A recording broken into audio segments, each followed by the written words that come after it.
एक ऐसा मामला जिसने पूरे देश को हिला दिया, जहां एक एक करके पे बच्चे गायब हो रहे थे, लेकिन असली सच्चाई किसी को पता नहीं थी।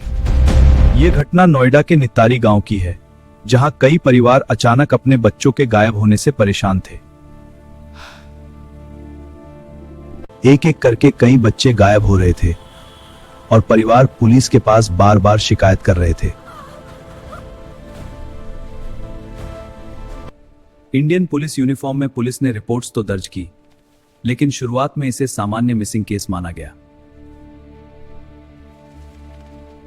जैसे जैसे केसेस बढ़ते गए, गांव में डर का माहौल बनने लगा।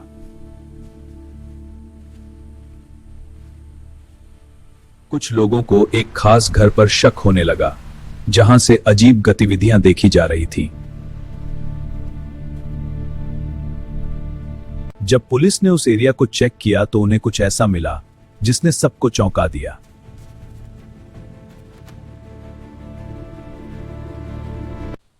घर के पीछे से ह्यूमन रिमेन्स मिलने लगे, जो इस केस को बहुत ही भयानक बना देते हैं।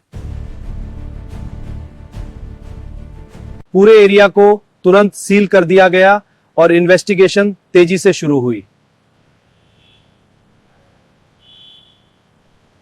यह खबर पूरे देश में फैल गई और हर कोई इस घटना से शॉक में था। लोग सड़कों पर इकट्ठा होकर अपनी हैरानी और चिंता जाहिर कर रहे हैं। जांच के दौरान पुलिस की नजर एक घर पर गई, जहां से कई अहम सुराग मिले और यहीं से शक गया घर के मालिक मोनिंदर सिंह पंधेर और उनके घरेलू सहायक सुरेंद्र कोहली पर। दोनों को हिरासत में लिया, पूछताछ शुरू हुई। साहब, हमने कुछ नहीं किया। हाँ, ये सब गलतफहमी है। लेकिन जांच में कई बयान और सबूत मिले हैं, जिन्होंने मामले को और गंभीर बना दिया। यह मामला अदालत तक पहुंचा, जहां अलग अलग मामलों में अलग अलग फैसले आए और आज भी इस केस के कई पहलुओं पर बहस और कानूनी प्रक्रिया जारी रही है। यह मामला अदालत तक पहुंचा, जहां अलग अलग मामलों में अलग अलग फैसले आए और आज भी इस केस के कई पहलुओं पर बहस और कानूनी प्रक्रिया जारी रही है। के अनुसार पुलिस को घर के पीछे से कई अहम सबूत मिले, जिन्हें सावधानी से इकट्ठा किया गया और पूरे एरिया को सिक्योर कर दिया गया ताकि किसी भी तरह का एविडेंस नष्ट न हो।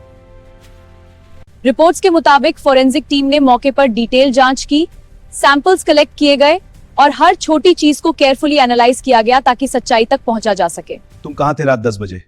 घर पर था साहब, लेकिन गवाह कहता है तुम गली में थे।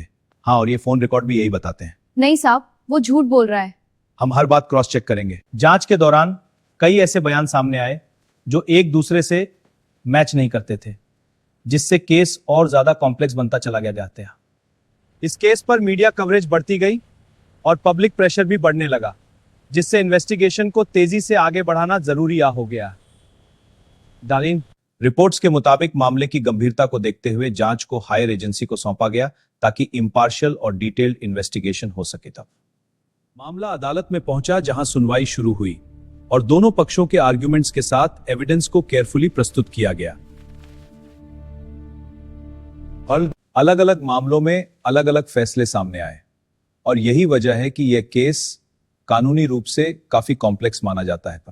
आज भी इस मामले से जुड़े कई सवाल ऐसे हैं जिनका क्लियर जवाब नहीं मिल पाया है और यही इसे एक अनरिजॉल्व्ड मिस्ट्री बनाता है।